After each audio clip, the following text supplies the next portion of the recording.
Hey, this is the second video on pantheism, and it's just a response to something that Thou Art That put in the comment section of my previous video. So my main concern was, what is this God property doing? Why should we adopt pantheism or panentheism above atheism?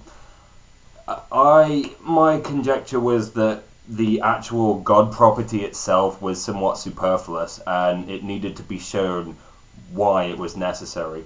I also think that Matt's position, which is panentheism and not pantheism, is closer to theism. So the traditional counter-objections to the theist position would work on the panentheist.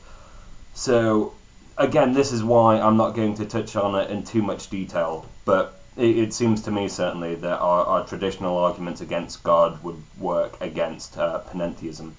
So I asked what was the purpose of this additional God property that was necessarily coextensive with the physical universe.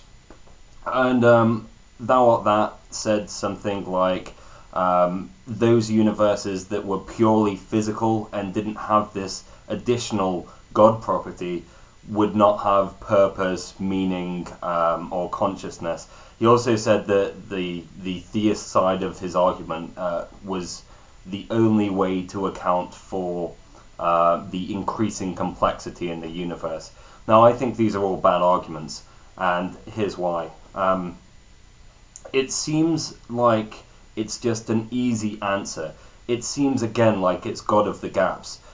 We can't, for example, if we can't choose what we're going to, if we can't solve the problem by merely physical means, it seems like we're just saying, oh, we give up, and then throwing in this additional ontological property to do all of our dirty work for us. But of course it doesn't solve the problem at all, because in the case of the problem of consciousness, the problem is, how do you get consciousness from non-consciousness? Or the problem of meaning, how can we have meaning to our lives in a cold and unforgiving universe?